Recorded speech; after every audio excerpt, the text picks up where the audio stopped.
Ave María Purísima, sin pecado concebida. Bienvenidos a este nuevo encuentro de cenáculo, especialmente recibiendo la gracia de la palabra de Dios y su presencia prometida, comprometida y llevada a cabo por nosotros mismos, por cada uno de nosotros que nos hemos sentido interpelados, llamados, empujados, qué sé yo, cómo decirlo, ¿no? ¿Cómo estamos aquí?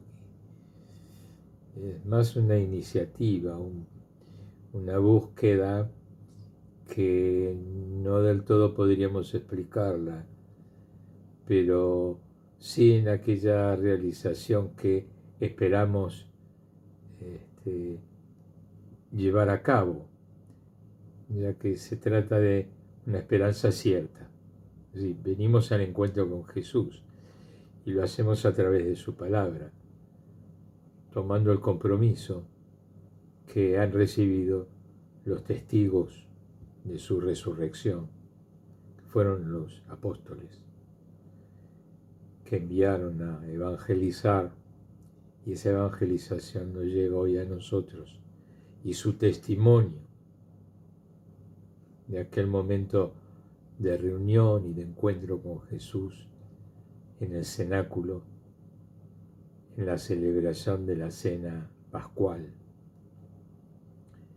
y sucesivos encuentros en ese mismo lugar, en ese mismo ámbito, sugerido por el mismo Jesús para poderlos encontrar con Él, a pesar de estar las puertas cerradas, y como hemos visto en los relatos que han sucedido, más que nada por los miedos a las persecuciones.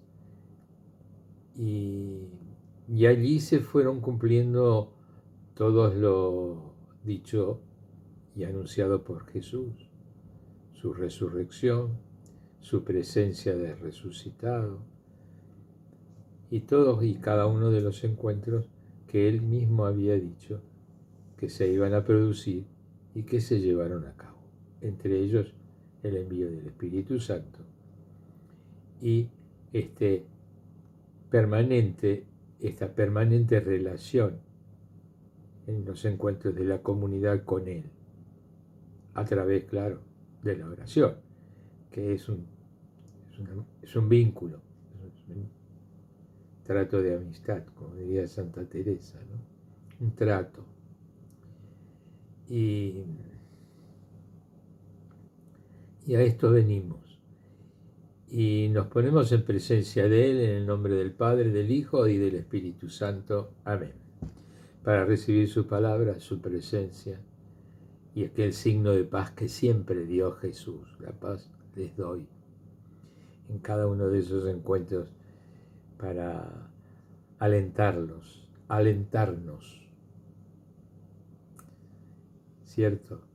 Y con ese entonces, ese espíritu renovado y con esa alegría de estar con Él a través de su palabra, vamos a hacer la lectura que venimos realizando con la intención de ver, con la intención de conocer,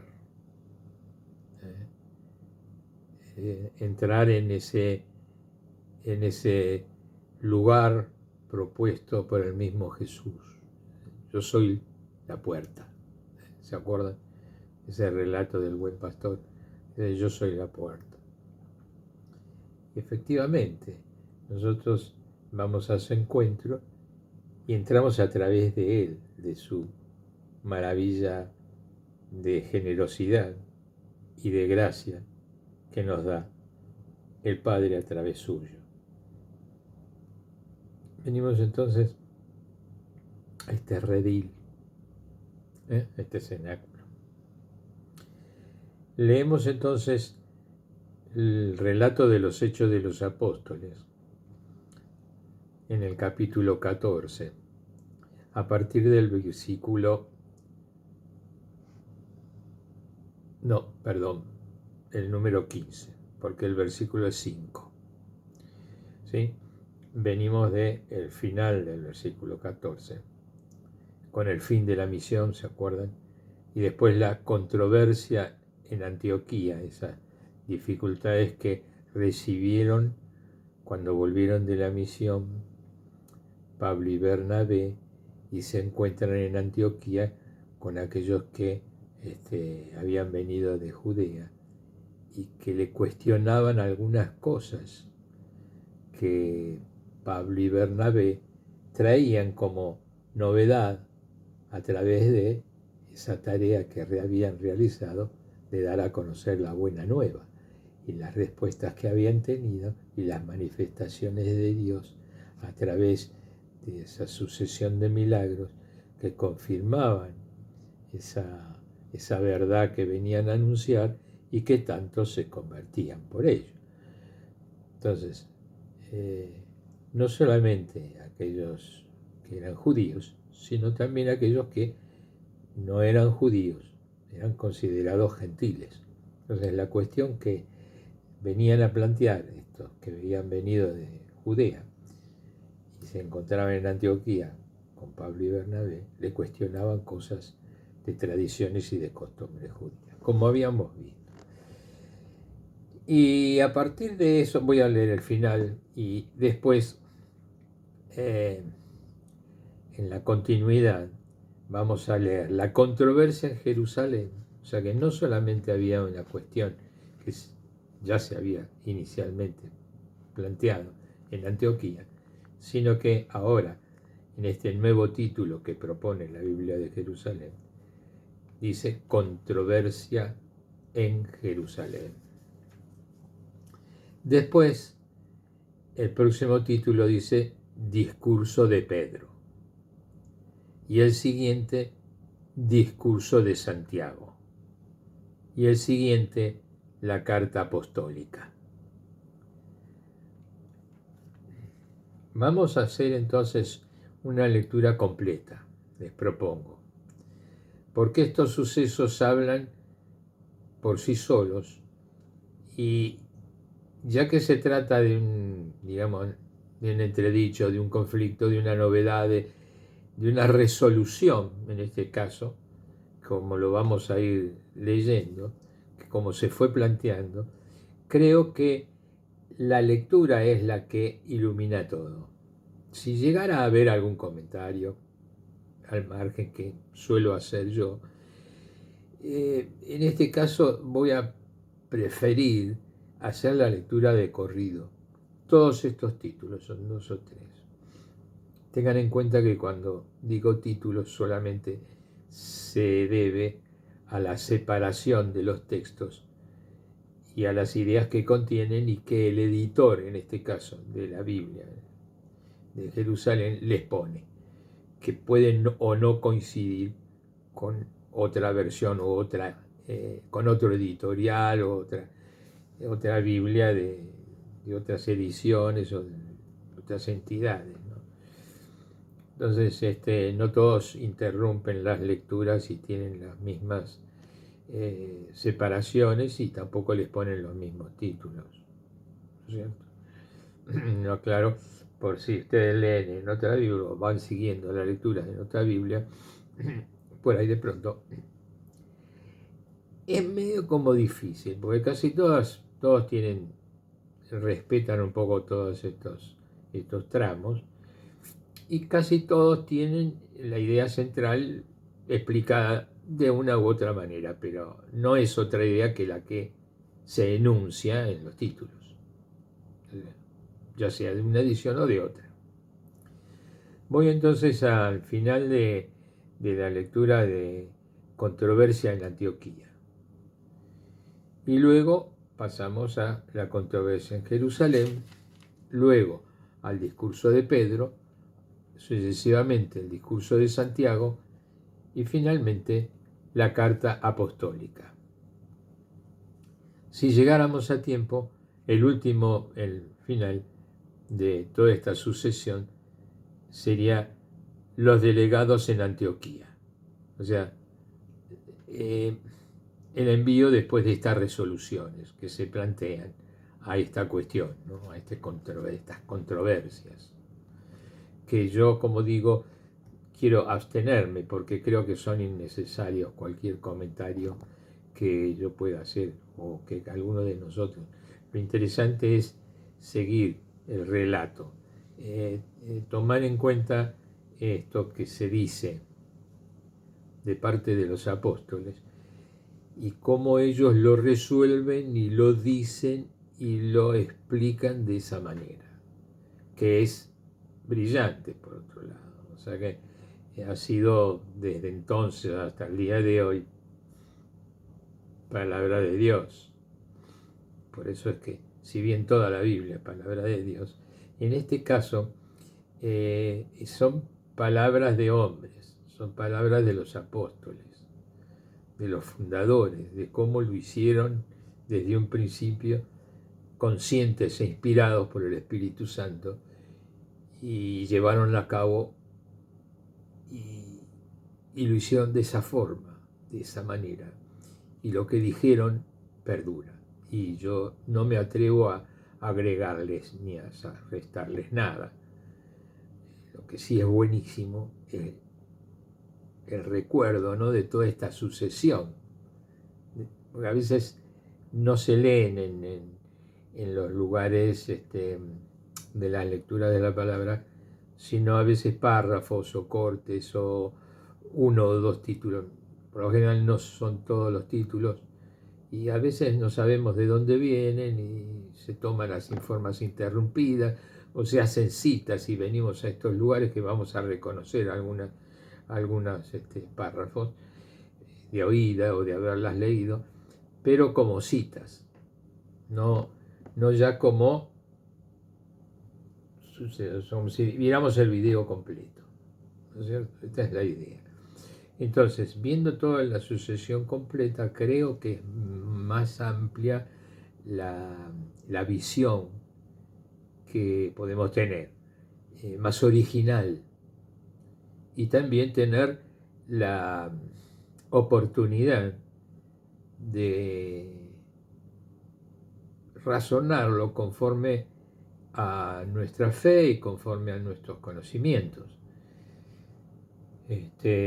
ya que es una situación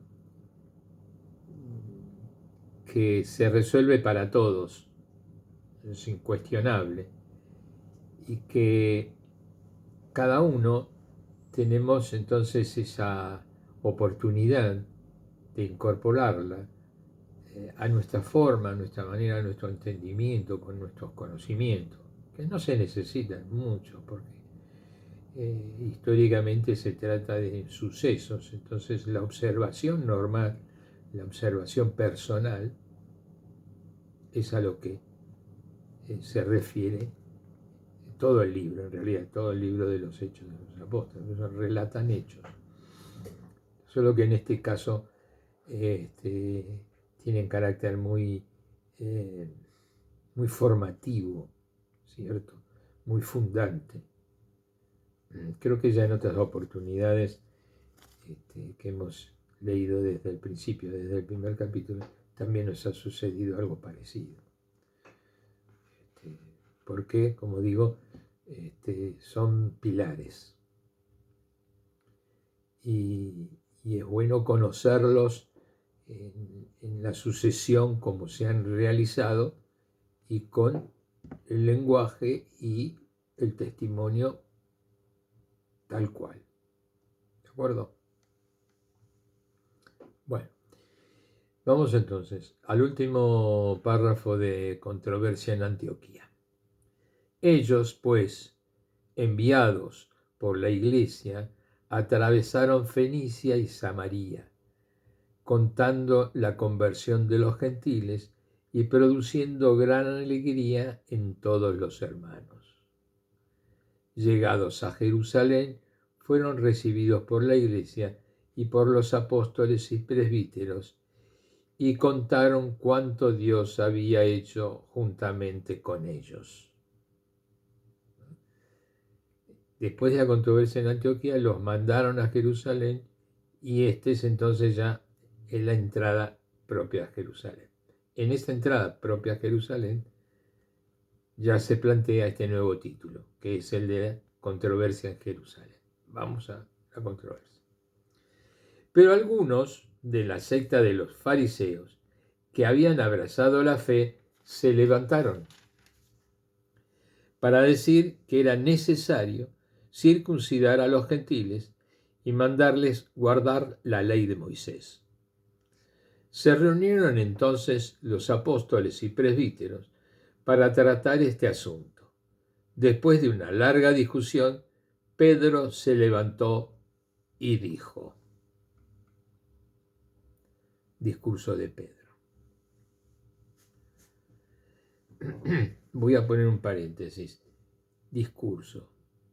Esto no es una prédica, no es una alusión sobre la evangelización. En este caso el editor inteligentemente a este texto lo indica como un discurso. Ya sabemos qué características tiene el discurso, los pasos y en fin, a quién va dirigido, por qué se plantea un discurso, ¿no es cierto? Que es habitualmente en algún congreso o en alguna reunión de pares o de nivel de decisión o de comunicación, y se menciona entes primero jerárquicos y después a todo va dirigido, ¿no es cierto? Se va planteando, pero son como, el discurso es como una información básica, ¿cierto? De algo que se realizó, que se va a realizar. Discurso. Después de una larga discusión, Pedro se levantó y dijo: Hermanos, vosotros sabéis que ya desde los primeros días me eligió Dios entre vosotros para que por mi boca oyeran los gentiles la palabra de la buena nueva y creyeran. Y Dios, conocedor de los corazones, dio testimonio en su favor, comunicándoles el Espíritu Santo como a nosotros. Y no hizo distinción alguna entre ellos y nosotros, pues purificó sus corazones con la fe. ¿Por qué pues ahora tentáis a Dios queriendo poner sobre el cuello de los discípulos un yugo que ni nuestros padres ni nosotros pudimos sobrellevar? Nosotros creemos más bien que nos salvamos por la gracia del Señor Jesús, del mismo modo que ellos. Toda la asamblea calló. Y escucharon a Bernabé y a Pablo contar todas las señales y prodigios que Dios había realizado por medio de ellos entre los gentiles. Discurso de Santiago. Ahora, cuando terminaron de hablar, tomó Santiago la palabra y dijo: Hermanos, escuchadme. Simeón ha referido cómo Dios ya al principio intervino para procurarse entre los gentiles un pueblo para su nombre. Con esto concuerdan los oráculos de los profetas según está escrito. Después de esto va entre comillas, ¿no? Con letra en bastardilla. Después de esto volveré y reconstruiré la tienda de David que está caída.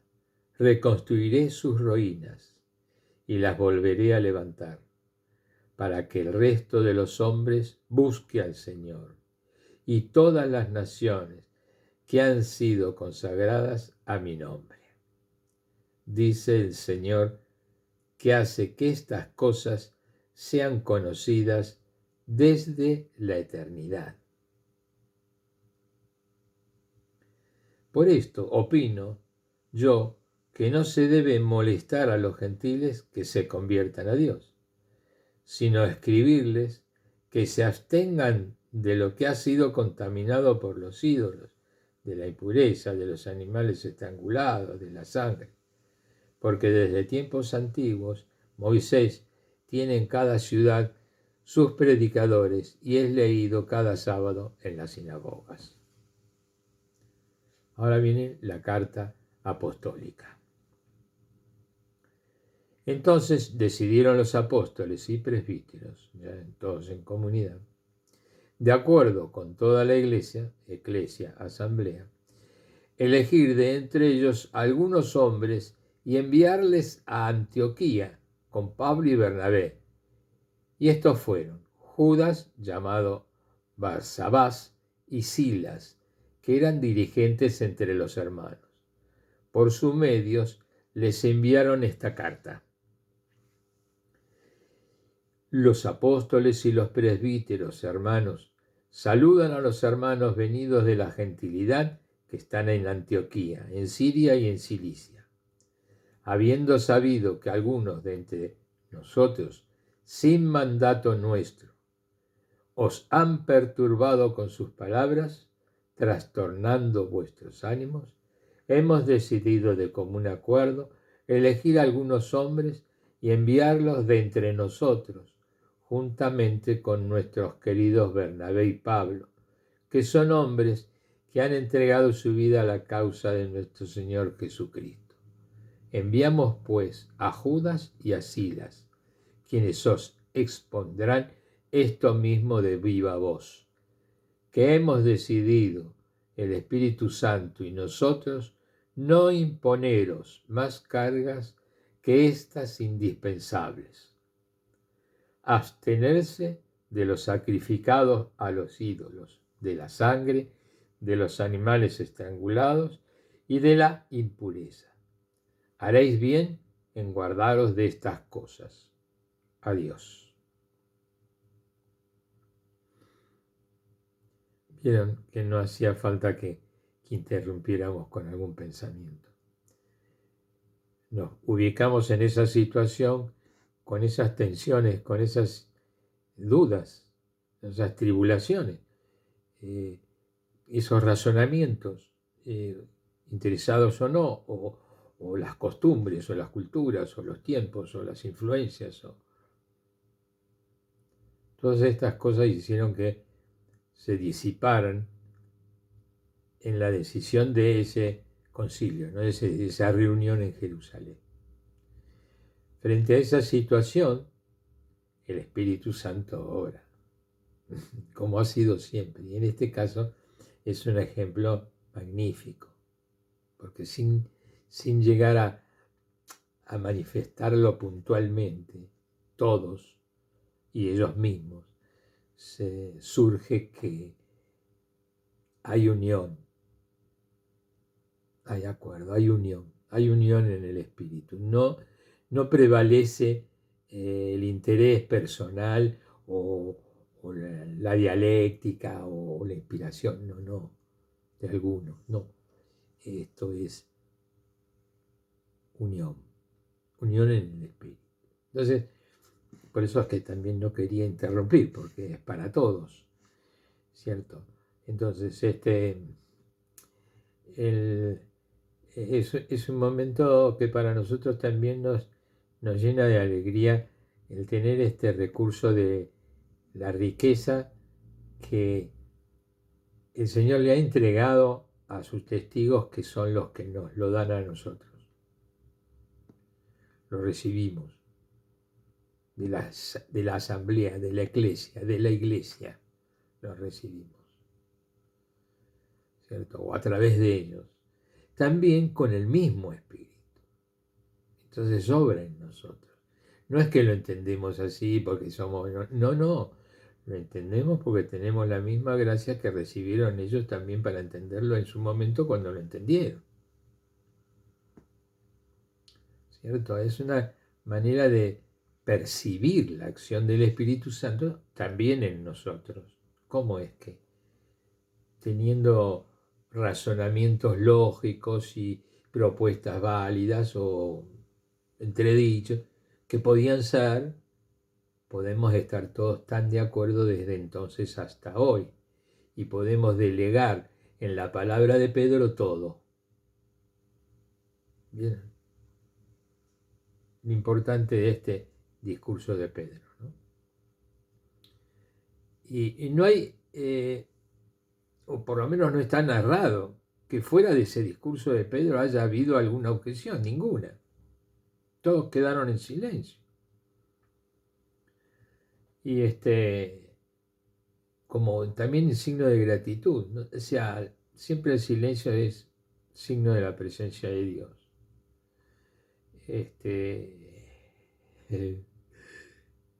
No recuerdo quién fue el pensador que dijo que en el silencio está Dios. Incluso no sé si un pensador o un orante cristiano, sino alguno que ha tenido también esa buena relación con Dios y lo ha dicho. Y lo ha encontrado, sí, seguramente en el silencio. Por eso es que da testimonio de eso, ¿no? En el silencio está Dios. Algunos cristianos que se refieren a este dicho dicen, claro, porque no puede estar fuera Dios. No puede estar. Pero no es por eso, sino porque en el silencio lo hacemos todos. Todos.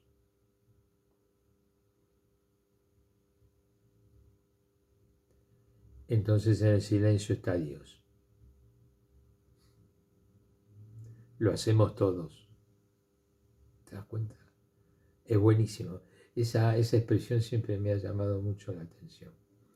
Porque he leído corrientes de pensamiento espirituales de Oriente, de otros lugares, y siempre recurren al silencio, ¿cierto? A pesar de que después divagan con algunas otras cosas, bueno, porque no tienen la alegría de haber recibido la buena noticia. Pero en esto coincidimos, ¿no? En el silencio está Dios. Y ahí entonces se plantea esta realidad, ¿no? Que no hay discusión. Luego viene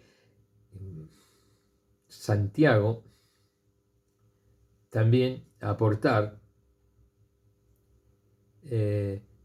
no su apoyo, no, lo que hace es traer una cita bíblica. El oráculo de los profetas, según estaba escrito. A ver, ¿cuál sería?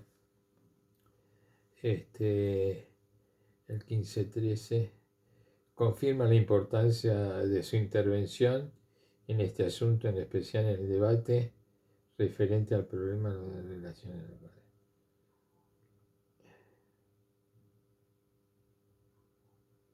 Bueno, sí, después viene la aclaración de Simeón con Simón, ¿no? O sea que hay una simetría en el nombre de Pedro.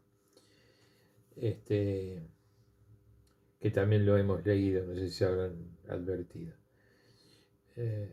Bueno, entonces, que yo estaba buscando, lo que realmente más me interesaba era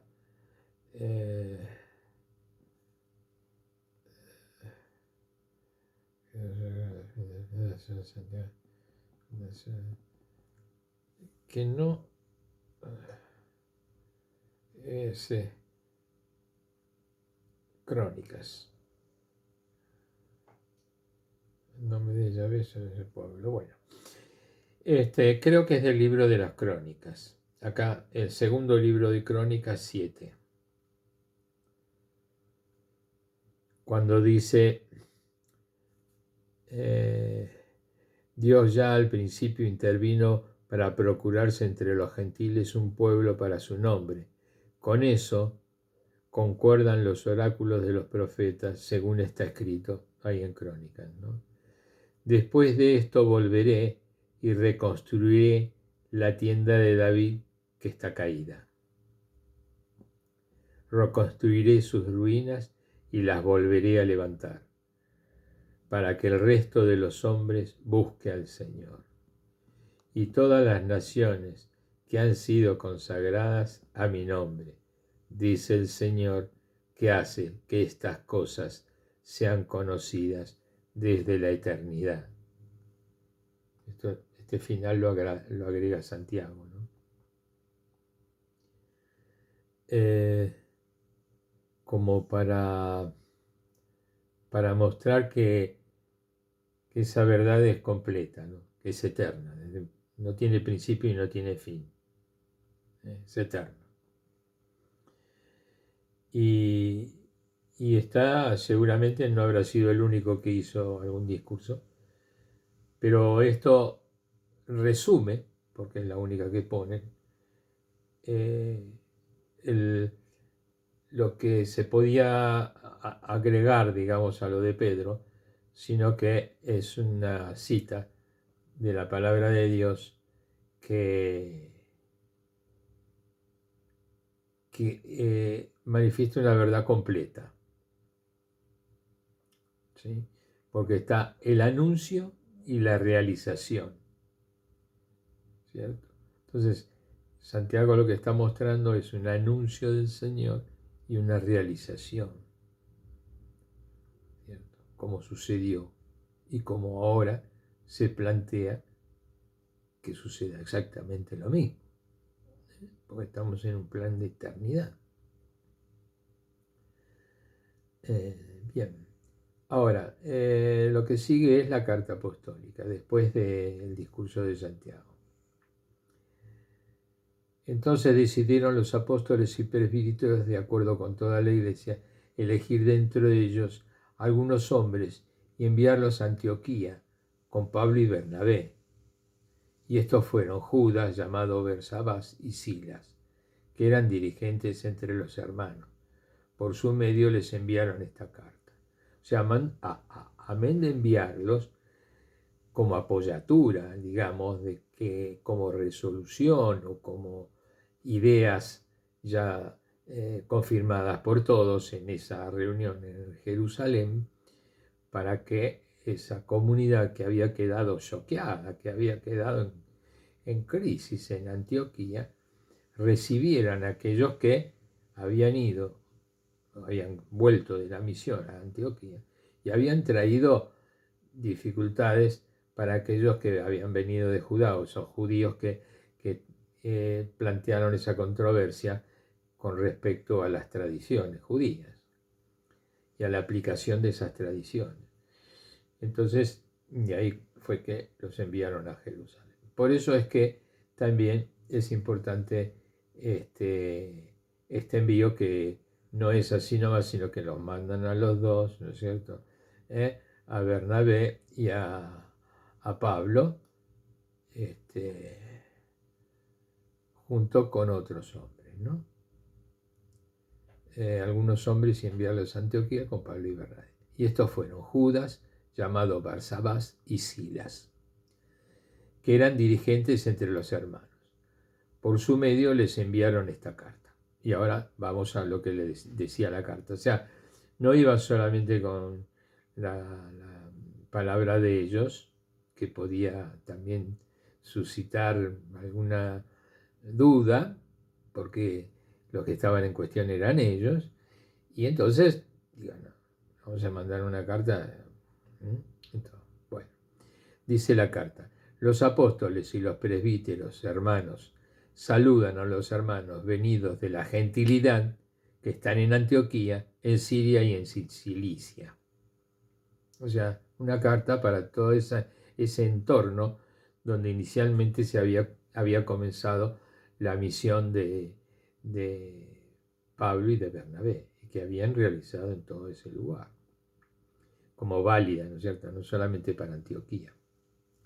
Habiendo sabido que algunos de entre nosotros, sin mandato nuestro, os han perturbado, es aquellos que habían venido de Judá, ¿no?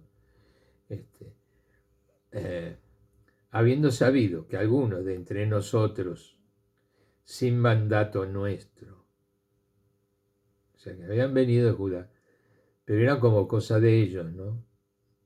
O sea, hicieron toda la controversia y la plantearon como cuestión de... Ya respetaron, ¿no? Pero aquí entonces en Jerusalén les mandan la carta advirtiendo que sabían de quiénes se trataba.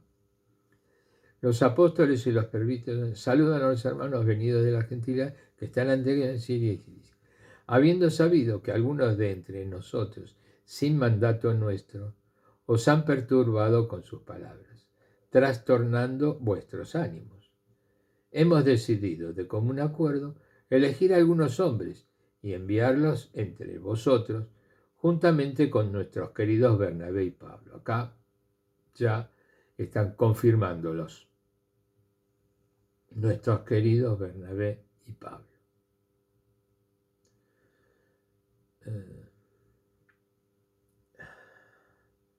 Que son hombres que han entregado su vida a la causa de nuestro Señor Jesucristo.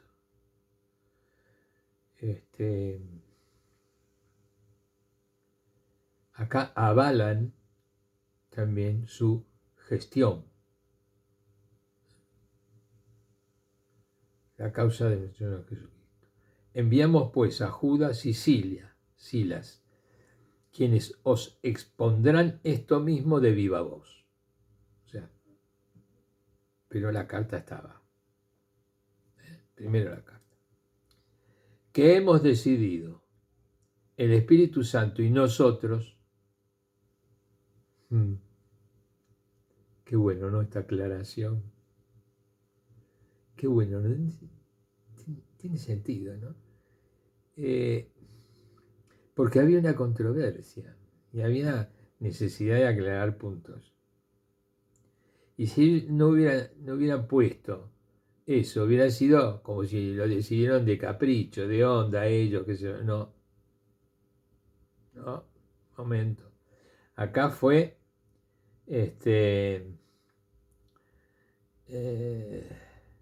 que hemos decidido el Espíritu Santo y nosotros no imponeros más cargas que estas indispensables. Esto es lo que llegamos en común acuerdo, ¿no? La acción del Espíritu Santo. Abstenerse de lo sacrificado a los ídolos, de la sangre, de los animales estrangulados y de la impureza. Haréis bien en guardaros de estas cosas. Adiós.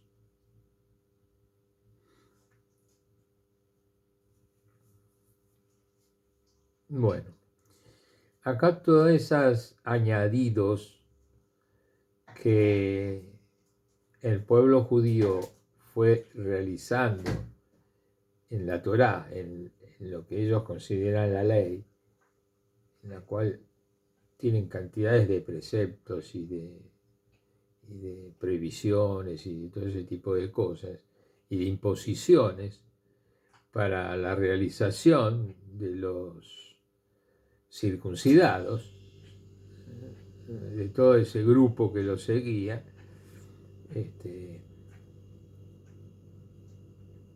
está entonces aclarado que es bajo la acción del Espíritu Santo. Solo esas cosas, no otras. Lo del sábado, por ejemplo.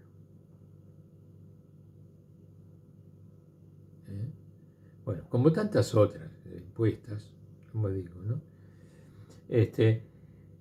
La leyeron y, bueno, ellos después de despedirse bajaron a Antioquía. Perdón. Bueno, los delegados en Antioquía, el próximo título, perdón, que no había leído el título. Ya cerramos con esto. A ver. Dice, los delegados en Antioquía. O sea, delegados fueron los que habíamos dicho, ¿no? Que venían, además venía Silas y venía Judas, junto con Bernabé y Pablo.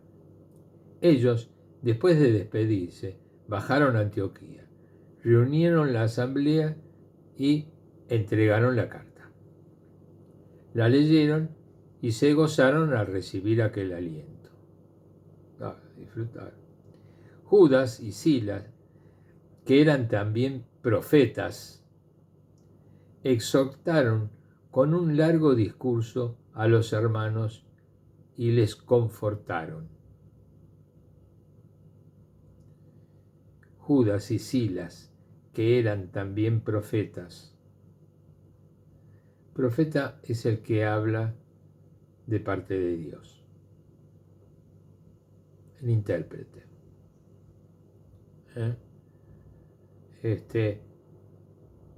Muchas veces el intérprete se lo entiende como que es como el traductor, y no es tan así, porque el intérprete es actor también, ¿no? Es el que realiza. O sea que no es que lo dice, lo realiza. Es un lenguaje personal también, el del profeta, en su actitud, en su costumbre, en su oración, en su tradición, lo que podríamos decir en su hábito. Algún día vamos a hablar del hábito, eso me gustaría, porque el demonio hace cada cosa, distrae y hace maldades, ¿viste? Bueno, ellos después de despedirse bajaron a Antioquía, reunieron la asamblea y entregaron la carta. La leyeron y se gozaron al recibir aquel aliento. Judas y Silas, que eran también profetas, exhortaron con un largo discurso a los hermanos y les confortaron. No fue un discurso cualquiera, fue un largo discurso.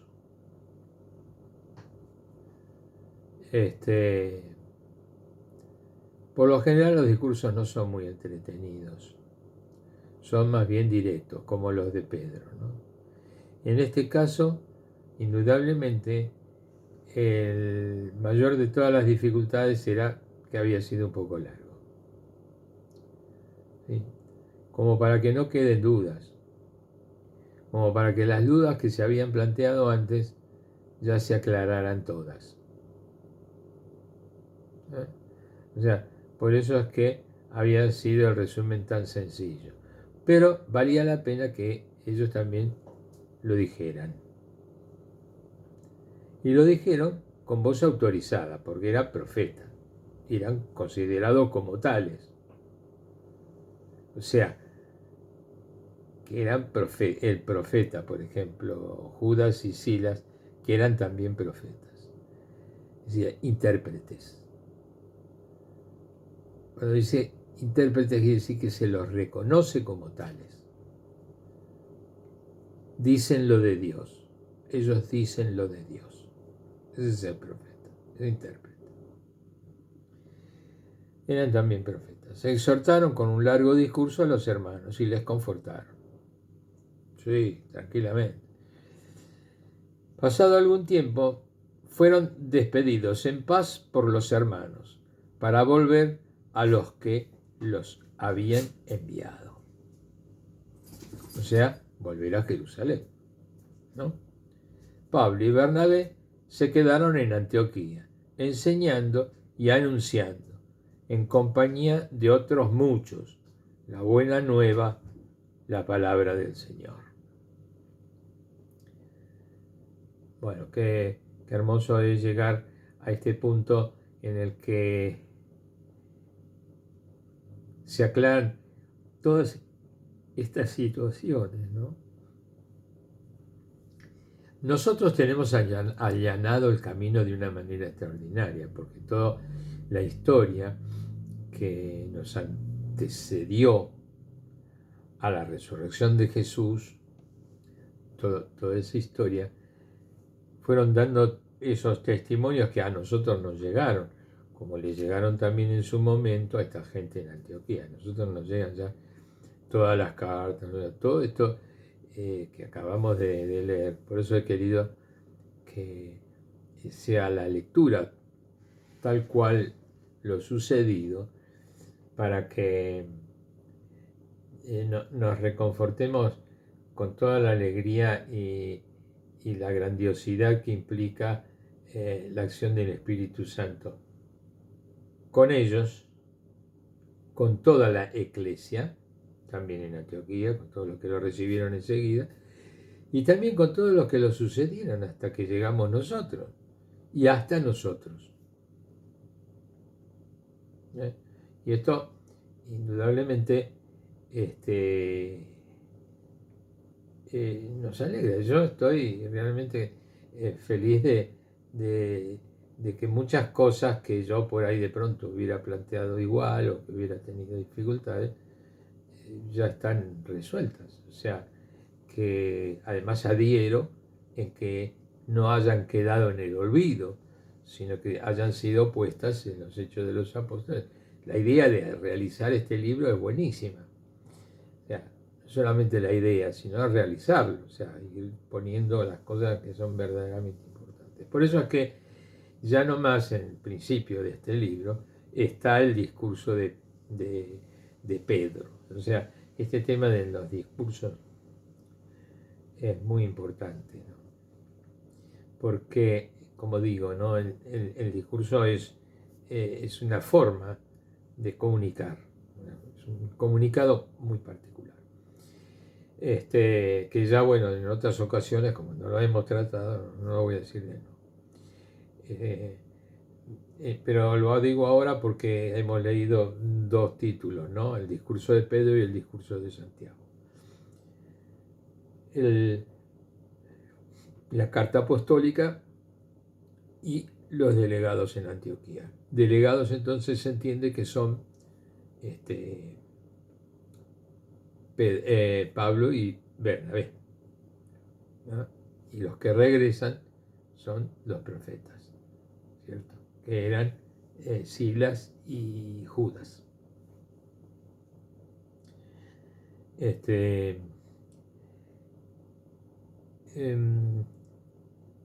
Muchas veces hemos leído estos textos así entrecortados, porque por ser breves muchas veces, ¿no? Por citas, cuando se cita la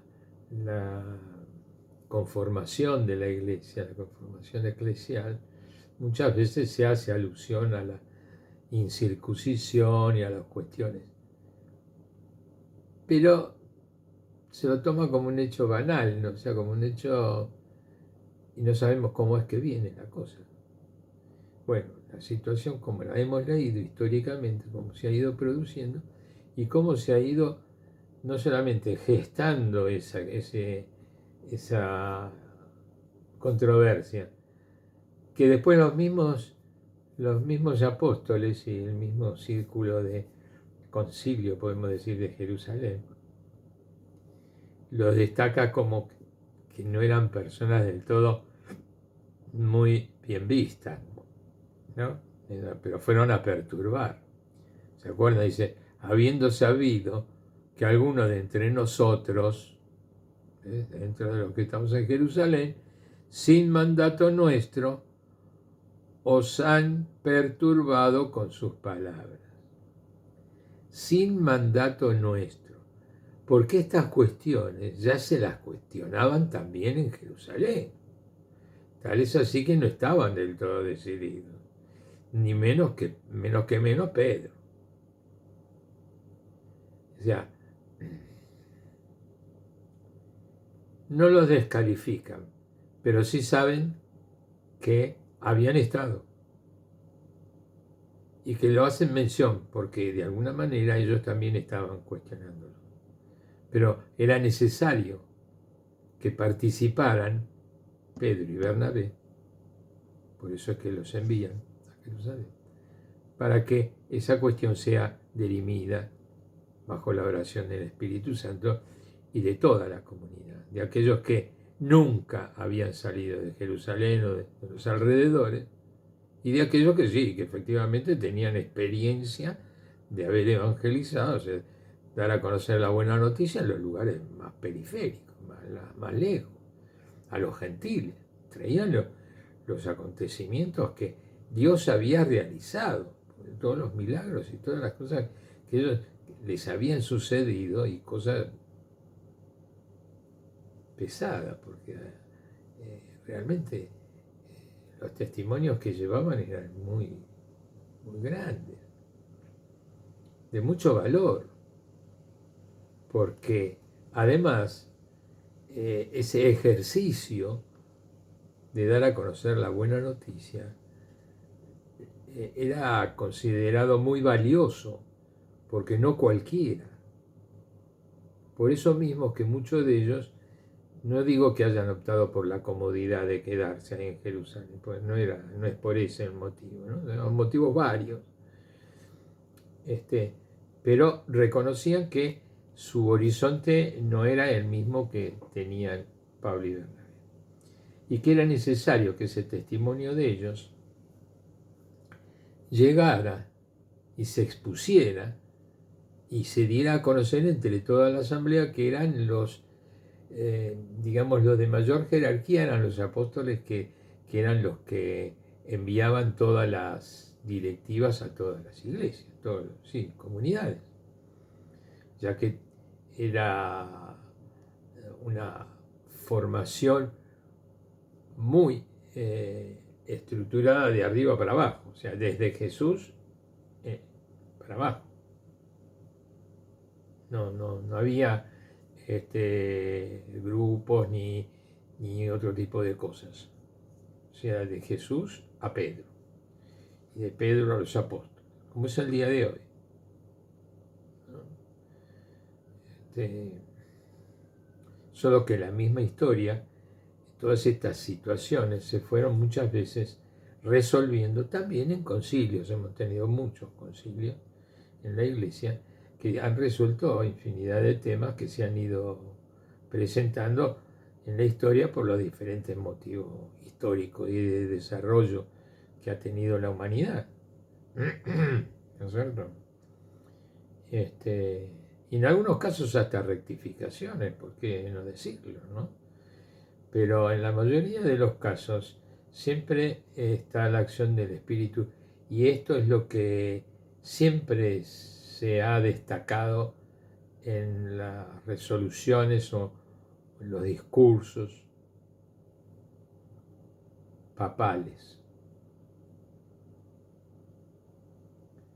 No solamente dentro de la Iglesia, sino la autoridad del Papa fuera de la Iglesia, cómo lo ve el resto del mundo al Papa. Aunque no tengan la fe cristiana, el Papa es el referente indudable, porque históricamente siempre lo fue. ¿Sí? Entonces, fíjense que importante, no es por, es decir, el que no cree, o sea, por ahí los gentiles o los que no les ha llegado la noticia, pero históricamente, políticamente, geográficamente, humanamente, se han enterado, conocen el porqué del Papa. Y además la acción que cada Papa ha tenido en la historia de la humanidad. Entonces, con más razón. Por eso vuelvo a decir que no es solamente autoridad para el cristiano y en la fe del cristiano, sino de aquellos que no participan, digamos, en la iglesia, pero el testimonio que da y que dio y que sigue dando la iglesia es único, que es la acción del Espíritu Santo. Y el único motivo por lo cual puede haber conflicto es porque alguien rechaza la acción del Espíritu. El que rechaza la acción del Espíritu Santo está invalidado, ese está afuera.